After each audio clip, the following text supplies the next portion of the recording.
CBSE বোর্ডের class 12 এর যে ফাইনাল পরীক্ষা, ওকে, তো তার ফিজিক্সের কোশ্চেন সিরিজ 1 এর সেট 2 এটা সলিউশন আজকে করব।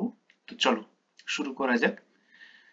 তো দেখো সেকশন এ তে ম্যাক্সিমামই এমসিকিউ থাকে, আর তোমার হচ্ছে কিছু কোশ্চেন অ্যাসারশন রিজন টাইপের থাকে। তো চলো 1 নম্বর কোশ্চেন কি বলছে দেখো। In the figure, curved lines represent equipotential surfaces.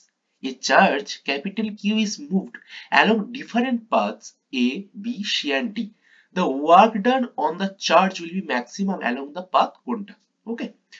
তো কি বলছে দেখো, A, B, C, D এগুলো হচ্ছে পাথগুলো, আর আর যে লাইনগুলো আছে, কার্ভ লাইনগুলো, এগুলো হচ্ছে এক একটা ইকুইপোটেনশিয়াল সারফেস। ওকে, দেখুন দেখো উপরের এই লাইনটা, এইটা একটা ইকুইপোটেনশিয়াল সারফেস যার পোটেনশিয়াল হচ্ছে 25 ভোল্ট। তার নিচেরটা একটা ইকুইপোটেনশিয়াল সারফেস, তার পোটেনশিয়াল হচ্ছে 20 ভোল্ট। তারপরেরটা হচ্ছে 15 ভোল্ট, আর তারপরেরটা হচ্ছে 10 ভোল্ট। ওকে, তো কিউ চার্জটাকে বিভিন্ন পাথে মুভ করা হয়েছে। তো দেখো আমরা কি জানি যে electrical work done W equals to potential into কি হবে, W equals to potential into charge, তাই না? তাহলে তাহলে যে সি পাথ বরাবর পোটেনশিয়াল ডিফারেন্সটা ম্যাক্সিমাম। কেন দেখো, কারণ এখানে চার্জটা যেখানে আছে সেটার পোটেনশিয়াল কত, 10 ভোল্ট, আর যেখানে যাচ্ছে সেখানে পোটেনশিয়াল কত, 25 ভোল্ট। তাহলে পোটেনশিয়াল ডিফারেন্স কত হলো, 25 minus 10 volt equals to 15 volt. আর বাকিগুলোতে দেখো কোথাও 10, কোথাও 5 এরকম ভাবে আসছে, কোথাও 0। যে নিচের যে কার্ভ লাইনটা আছে ওটাতে পোটেনশিয়াল ডিফারেন্স 0, কারণ যে লাইন থেকে কিউটা আছে সেই লাইনেই আবার কে তাকে রাখা হচ্ছে, এ পাথ বরাবর যেটা বলছি সেটাই 0। তাহলে এই 20 তোমার হচ্ছে সি পাথে পোটেনশিয়াল ডিফারেন্সটা ম্যাক্সিমাম হয়েছে, তাই সি পাথ বরাবর ওয়ার্ক ডানও ম্যাক্সিমাম হবে। ওকে, তাই কারেক্ট চয়েস হয়ে যাবে অপশন সি। তারপর দেখো question number 2, the resistance of a wire of length capital L and radius small r is capital R. Which one of the following would provide a wire of the same material of resistance R by 2? ওকে, একটা resistance আছে যার value হচ্ছে capital আর, তার radius দিয়েছে small আর, আর তার length দিয়েছে capital এল। তাহলে নিচের কোন কন্ডিশনটা স্যাটিসফাই করলে সেম মেটেরিয়ালের জিনিস কিন্তু তার রেজিস্ট্যান্স কত হবে, আর বাই টু। তো দেখো আমরা জানি যে resistance R equals to rho into l by a, যেখানে এলটা হচ্ছে তারের লেন্থ আর এটা হচ্ছে তারের এরিয়া অফ ক্রস সেকশন। তো রো তো সেম হবে দুটো ক্ষেত্রে, কারণ সেম মেটেরিয়াল বলেছে। এবার লেন্থের আর এরিয়ার যে রেশিওটা সেটা আমরা করার চেষ্টা করছি। দেখো তাহলে R2 by R1 equals to L2 by A2 into A1 by L1। তো দেখো জাস্ট ভ্যালু গুলো বসাও, R2 টা বলেছে R বাই 2 হবে, মানে আগের রেজিস্ট্যান্স এর হাফ হয়ে যাবে। তাহলে L2 by L1 into A1 by A2 equals to half আসছে। বুঝতে পারছো? তো এই হচ্ছে ব্যাপার। তো দেখো এটাকে সিম্পলিফাই করলে আমরা দেখতে পাচ্ছি যে using a wire of same radius and half length যদি করি, সেম রেডিয়াস হলে এরিয়াটা বাদ চলে যাচ্ছে, আর লেন্থটা হাফ করলে এটা হাফ পড়ে থাকছে, বাকি কন্ডিশন গুলো স্যাটিসফাই হচ্ছে না। তো অপশন বি টা আমাদের কারেক্ট চয়েস হয়ে যাবে কোশ্চেন 2 এর ক্ষেত্রে। কোশ্চেন 3 কি বলছে, a 1 centimeter segment of a wire lying along x axis carries current of 0.5 ampere along positive x direction.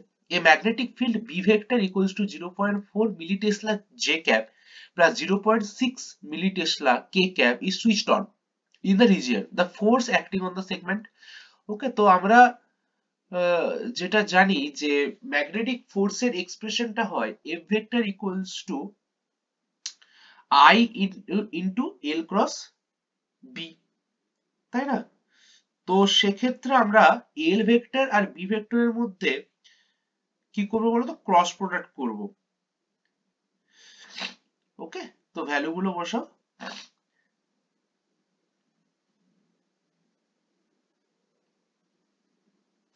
Value গুলো বসালে আসতে দেখো I এর ভ্যালু হচ্ছে আমাদের, তোমার I এর ভ্যালু কত হবে, I এর ভ্যালু হবে 0.5, অলরেডি কোশ্চেনে গিভেন। আর L এর যে ভ্যালুটা সেটা আমাদেরকে একটু দেখে নিতে হবে। L এর ভ্যালুটা দেখো x ডাইরেকশন বরাবর বলেছিল 0.5, আর ওটা পজিটিভ এক্স ডাইরেকশন বরাবর, তাহলে তোমার হয়ে যাচ্ছে লেন্থটা 1 সেন্টিমিটার বলেছিল, তাহলে 0.01 আই ক্যাপ, আর যে ভ্যালুটা আমাদের টেসলাতে দিয়েছে ওইটা ক্রস প্রোডাক্ট করলে আসছে 2 k cap minus 3 j cap into 10⁻⁻6 Newton. তার মানে অপশন বি টা আমাদের কারেক্ট চয়েস হয়ে যাচ্ছে। ওকে, সিম্পল ক্রস প্রোডাক্ট করা হয়েছে। আচ্ছা, এবার দেখো question number 4 A a circular coil of diameter 15 millimeter having 300 turns is placed in a magnetic field of 30 millitesla such that the plane of the coil is perpendicular to the direction of magnetic field. The magnetic field is reduced uniformly to 0 in 20 millisecond and again increased uniformly to 30 millitesla in 40 millisecond. If the EMFs induced in the two time interval are E1 and E2 respectively, then এদের ratio কি হবে? ওকে, তো দেখো আমরা যেটা জানতাম সেটা কি বলতো, ইএমএফ টা ইনডিউসড ইএমএফ এর ভ্যালু কত হয়, equals to l into d phi by dt. না, এল ইন্টু কনে হবে, EMF equals to d phi by dt. Okay, তো সেই ভ্যালুটা তুমি যদি বসাও তো দেখতে পাবে যে আমাদের ম্যাগনেটিক যে ফিল্ডটা সেটা প্রথমে 30 মিলি টেসলা থেকে 0 হলো, আবার 0 থেকে 30 মিলি টেসলা হলো, এটা হচ্ছে ব্যাপার। তাহলে দেখো, তাহলে এক্ষেত্রে আমরা phi equals to B A বসাবো। ওকে, এ তো চেঞ্জ হচ্ছে না, বি টাইমের রেসপেক্টে চেঞ্জ হচ্ছে, তাহলে a into dB by dt হলো ফার্স্ট কেসে, তাহলে e one equals to a into dB one by t one, আর এটা টি টু এর ক্ষেত্রে। এবার এই দুটো রেশিও করো। ওকে, তাহলে দেখো ডিবিটা তো সেম, একটা 0 থেকে 30 মিলি টেসলা আর একটা 30 মিলি টেসলা থেকে 0, মানে এদের যে মড ভ্যালুটা সেম, দুটোই 30 মিলি টেসলা করে চেঞ্জ হয়ে যায়। তাহলে শুধু চেঞ্জ, বাকি ডিফারেন্ট কোনটা, তাহলে এই ডিটি দুটো different.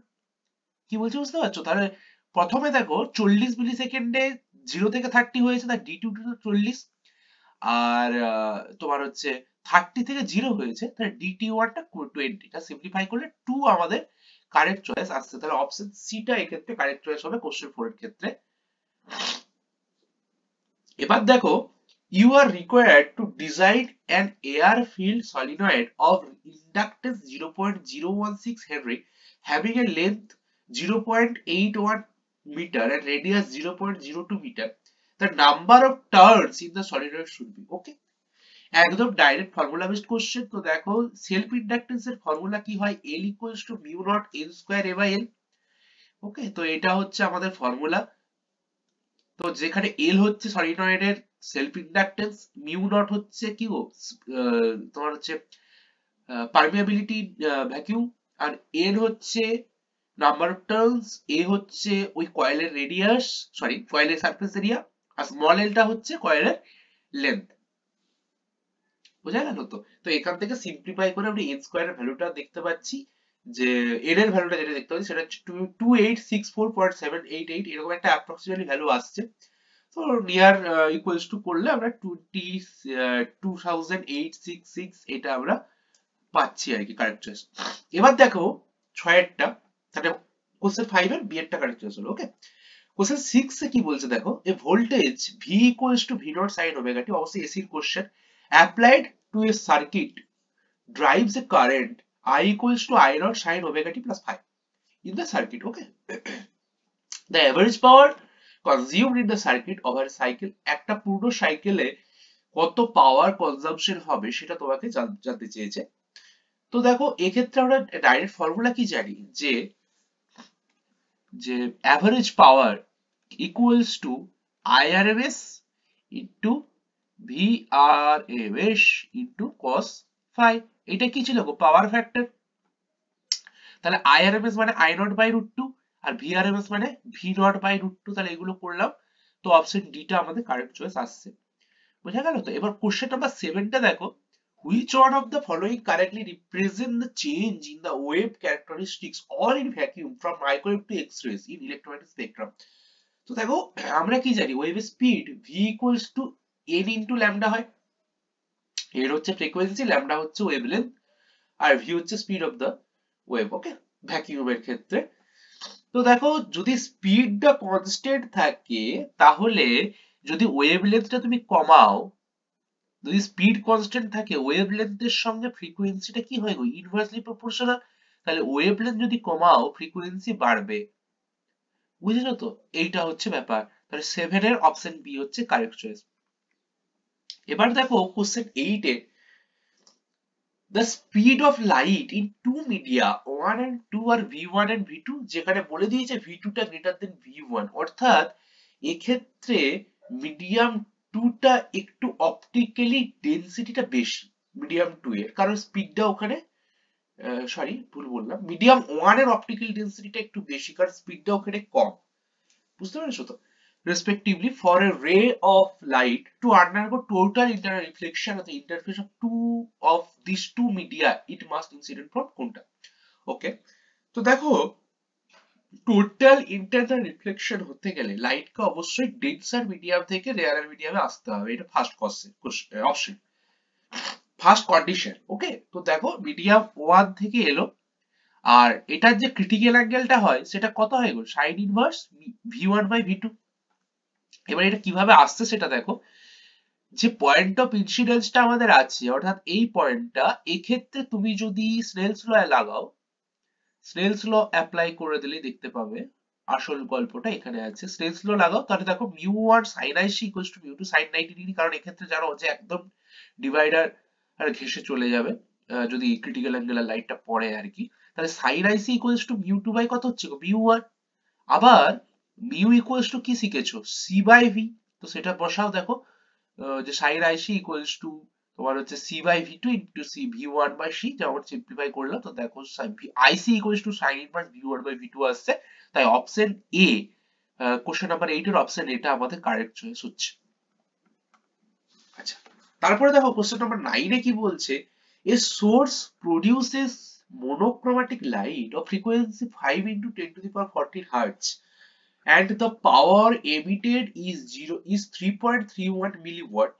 The number of photons emitted per second by the source on an average কত হবে? ওকে, তো দেখো পাওয়ারের যে ফর্মুলা সেটা কি জানি, এনার্জি বাই সেকেন্ড, তাই না? তো যদি এত মানে 3.31 মিলিওয়াট হয় তার এনার্জি কত হবে, 3.31 মিলিজুল, তাই না? তাহলে দেখো আমরা কি জানি ফোটনের energy E equals to h nu হয়, তাই তো? E equals to h nu হয়, এটা আমরা জানি। তাহলে দেখো এখানে আমি ধরে নিচ্ছি total n number of photon আছে, এই n টা আমরা বের করব। Okay, n equals to E by h nu, value গুলো বসালাম, সিম্পলিফাই করতে আসছে 10 টু দি পাওয়ার 16, তাহলে 9 এর অপশন এ কারেক্ট চয়েস হবে। Which of the following figure correctly represent the shape of curve of binding energy per nucleon as a function of a mass number? খুব ভালো question, যে এরকম question পড়তে পারে এটা সত্যি অকল্পনীয়। যাই হোক, কোশ্চেন নাম্বার 10 এর দেখো গ্রাফগুলো যারা জানো গ্রাফটা ইজিলি করে দিতে পারবে, এটা অপশন বি কারেক্ট চয়েস হবে, কারণ তোমার ফেরাসের কাছে একটু বেশি হাইট থাকে আর কি ম্যাগনেটিক বাইন্ডিং এনার্জি বা নিউক্লিয়নে, তো সেটার জন্য এটা হবে। এই কার্ভটা প্রায় সিমিলার। ওকে, সেটাই আর কি। তো অপশন বিটা আমার মতে মনে হচ্ছে কারেক্ট চয়েস হবে, জানি না অপশন এটাও কিন্তু হতে পারে, অপশন বিটা আমার মনে হলো, কারণ এই জায়গাটা একটু হাইট আছে তো ওই জন্য আমার মনে হচ্ছে আর কি। ওকে, আচ্ছা, এটা নিয়ে আমিও লিটল বিট কনফিউজড, কারণ অপশন দুটো এত কাছাকাছি দিয়েছে। যাই হোক, অপশন বিটা আমি বলছি। Question number 11, when a PN junction diode is forward biased, তার কি হবে? এই কোশ্চেনটা আগের সেটাও ছিল সম্ভবত। অপশন সি টা কারেক্ট চয়েস হবে, দ্য ব্যারিয়ার হাইট আর ডিপ্রেসর হাইট দুটোরই কিন্তু হাইটটা ডিক্রিজ করে। ওকে, এটা নিয়ে কোনো সমস্যা নেই। এবার দেখো অপশন কোশ্চেন নাম্বার 12 এর কি বলছে, let lambda e, lambda p and lambda t be the wavelength associated with the electron, proton and deuteron, all moving with same speed, then correct relation between them কি হবে?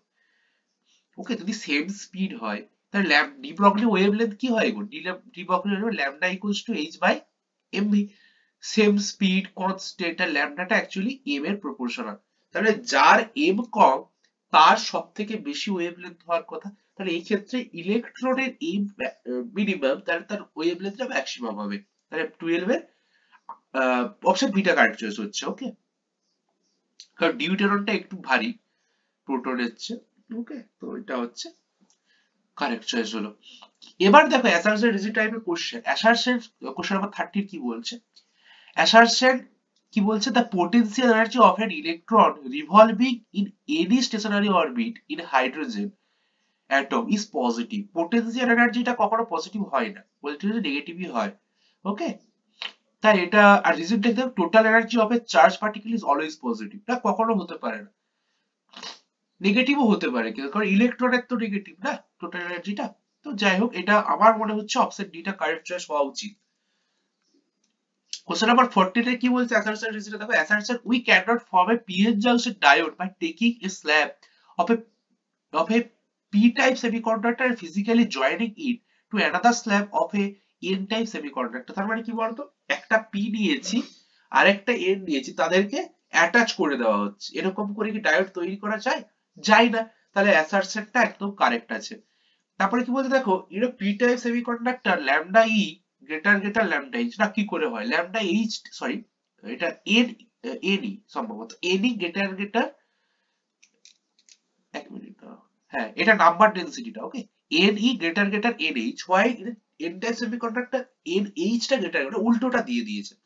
p টাইপে হোলের number ডেনসিটিটা বেশি, n টাইপে ইলেকট্রনের number ডেনসিটিটা বেশি, তাহলে আটটা একদম ভুল।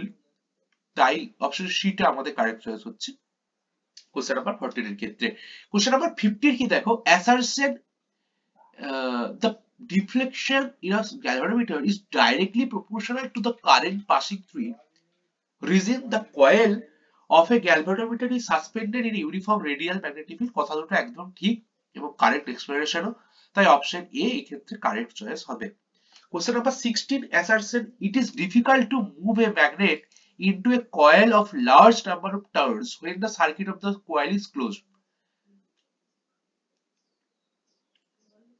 হ্যাঁ, সে তো বটে, কারণ ম্যাগনেটিক ইন্ডাকশন হবে, তাই না? তাই তার তোমার হচ্ছে লেঞ্জের সূত্র ওয়াইজ অপোজ করবে cause of production of EMF. তাই অপশন এটা মানে অ্যাসারশনটা কারেক্ট আছে। আর রিজিনের ক্ষেত্রে দেখো, the direction of induced current in a coil with its circuit closed, the direction of induced current in a coil with its circuit closed due to motion of a magnet is such that it হ্যাঁ একদম ঠিক। Assertion reason দুটোই true, current এক্সপ্লেনেশনও, তাই option এটা আমাদের correct choice হচ্ছে। ওকে, তো section এ এর পুরোটা আমি ডিসকাস করলাম, 16টা কোশ্চেন। তো ব্যাপার হচ্ছে যে সেকশন এটা ডিসকাস করলাম এই ভিডিওতে, সেকশন বি এবং বাকিগুলো আস্তে আস্তে ডিসকাস করব নেক্সট ভিডিওতে।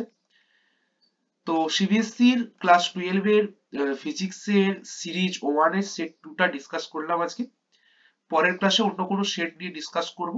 অবশ্যই প্রথমে তার সেকশন এটা আগে ডিসকাস করে নেব, তারপর বাকিগুলো আস্তে আস্তে করব। ওকে, থ্যাংক ইউ।